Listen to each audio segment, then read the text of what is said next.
Não é o tipo de vídeo que a maioria de vocês gosta, porque o bolsonarismo sozinho rende assunto diário. Mas o PT, a maior força de oposição do país, mediando um debate entre os presidentes de Cuba, Nicarágua e Venezuela, comemorando os 30 anos do Foro de São Paulo, é no mínimo uma estupidez eleitoral. E é um alerta. Se você realmente defende a democracia, meu amigo, o Brasil está num mato sem cachorro. Salve galera, eu sou o Maurício Ricardo. Antes de mais nada, me desculpem, eu não fiz vídeo ontem, mas tenho atestado. Eu tomei a segunda dose da vacina contra a pneumonia, coloquei um longa-metragem de 1h30 no ar lá no canal de animações e na hora de gravar o vídeo estava tarde, eu estava muito indisposto, mas vamos lá. Pensando eleitoralmente, quando chega em época de eleição, o PT é capaz até de tirar o vermelho da bandeira, já fez isso, mas enquanto a gente está no meio da luta contra uma pandemia e contra um governo anti-ciência que causou milhares de mortes que poderiam ter sido poupadas se ele seguisse as orientações dos órgãos competentes, o PT acha super normal ser o moderador e transmitir pela sua TV um debate entre Nicolás Maduro, ditador da Venezuela, Daniel Ortega, ditador da Nicarágua e negacionista da pandemia, e Miguel Díaz-Canel, presidente de Cuba, que só não pode ser chamado de ditador, porque dentro do modelo cubano, quem continua à frente das Forças Armadas e do Partido Comunista, partidão que manda no país, é o Raul Castro. Urubu não voa com pomba. Isso não é um encontro da esquerda, pelo menos não da esquerda democrática. Não dá para reunir esses três, debater com eles, transmitir pela TV oficial do partido e depois entrar no Twitter e dizer: por que esse ódio? O antipetismo elegeu o Bolsonaro. Eu só digo uma coisa, não se façam de sonsos. Eu sei que na bolha petista a conversa é que são todos santos, vítimas da perseguição do gigante imperialista do norte, mas vamos ter que chegar num consenso aqui, até para podermos discutir partindo do mesmo ponto. A Comissão de Direitos Humanos da ONU é confiável para o PT? Deve ser, o partido encaminha para lá denúncias contra o Bolsonaro. Quando a iniciativa é da própria ONU, acusando o Bolsonaro, para citar um exemplo concreto, de ameaçar milhões de vidas com a sua política desastrosa ou falta de política no combate à Covid-19, isso vai para o site do partido, para as redes sociais.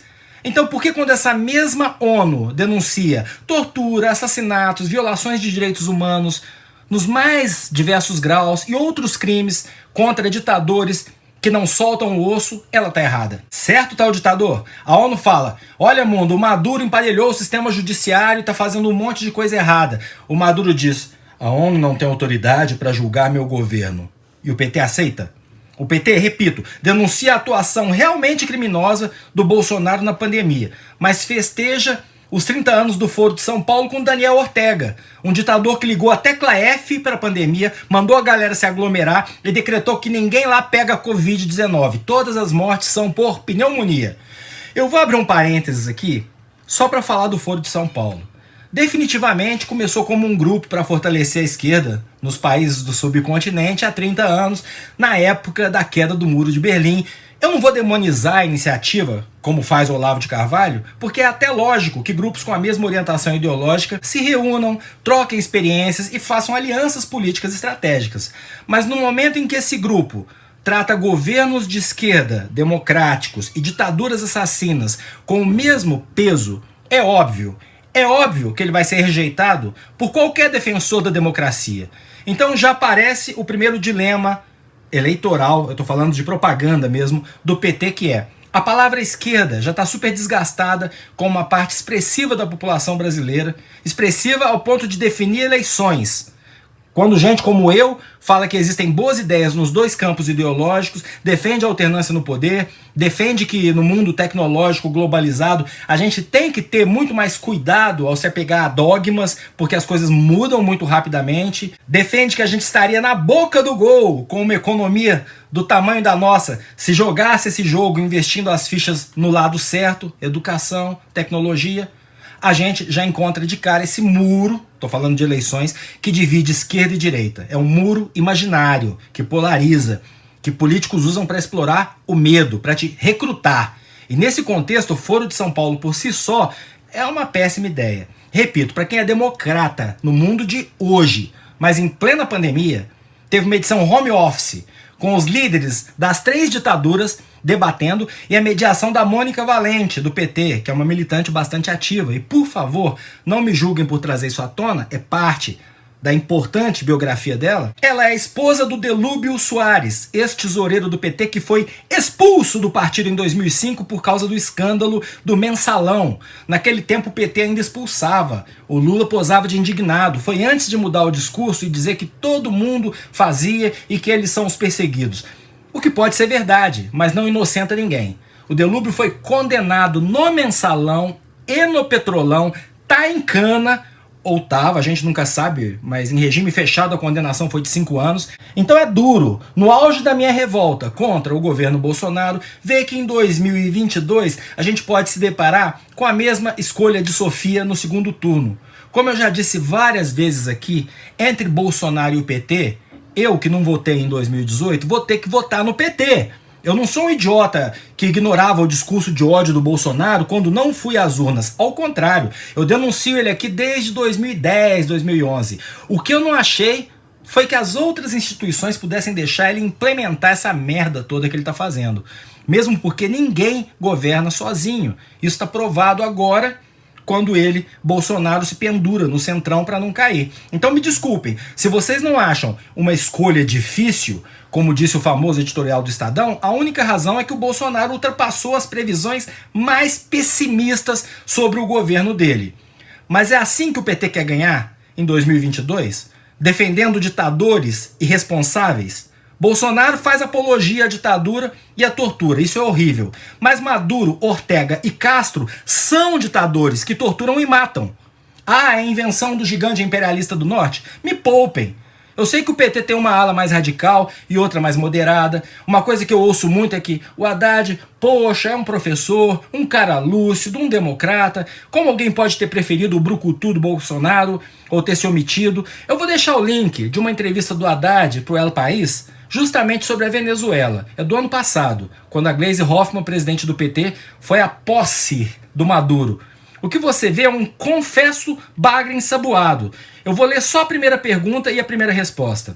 O PT enviou sua presidenta para a cerimônia de posse de Nicolás Maduro, isolado por quase todos os países da região. Por que o PT apoia Maduro, Haddad?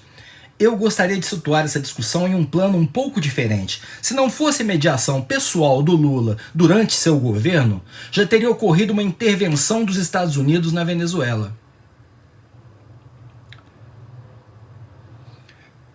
O Haddad respondeu a uma pergunta em 2019 e, acredite, é só o começo da ensaboada, citando os esforços do Lula pela democracia venezuelana durante seu governo, do Lula. O Lula não é mais presidente do Brasil desde 2010. Ele nem chegou a conviver com o governo Maduro, porque o ditador era o Hugo Chávez. Passaram-se 10 anos, o chavismo mudou de mão e continua oprimindo qualquer oposição democrática. Essa é a resposta que se espera ouvir de um potencial presidente da República diante de um questionamento claro. Por que vocês apoiam um ditador? Me desculpem, para mim não é. E muito menos será para quem ainda vota no Bolsonaro, para quem já votou no Bolsonaro e para quem demoniza a palavra esquerda. Porque, lamentavelmente, apesar das inegáveis conquistas sociais, os governos petistas, que terminaram no impeachment com grande apoio popular, deixam também um legado de corrupção e de proximidade com ditadores. Justiça seja feita. Eu não sentia aqui no Brasil a democracia ameaçada como eu sinto com o Bolsonaro. Quando Lula foi condenado, vale lembrar, ele se submeteu a todos os ritos processuais e chegou a puxar 2 anos de cana. E tá aí respondendo o processo. Hoje a gente sabe que a prisão foi arbitrária por causa dos vazamentos dos conchavos de bastidores do Moro com a Força-Tarefa em Curitiba. O que não é, de forma alguma, uma declaração de inocência, mas é, inegavelmente, uma interferência absurda no processo democrático. Esse é o crime da República de Curitiba, confirmado com a ida do Moro para um ministério no governo. Mesmo assim, eu acho lamentável o que o Bolsonaro e outras forças estão fazendo com a Lava Jato. Ela deveria ser lavada a jato, não exterminada. Ganhou de novo o Centrão, ganharam os corruptos, ganharam os intocáveis tucanos, acabaram de livrar a cara do Serra diante da primeira ameaça, mas prepara o plasio se der Bolsonaro e Haddad no segundo turno em 2022. Ou o PT muda muito e muito rápido, ou jamais vai aglutinar as forças que ele precisa para tirar o Bolsonaro do poder. Por isso que eu ainda sonho com uma outra alternativa. Eu sou o Maurício Ricardo, inscreva-se, ative o sininho, dê like ou dislike. Estamos numa pandemia. Obrigado, profissionais de saúde.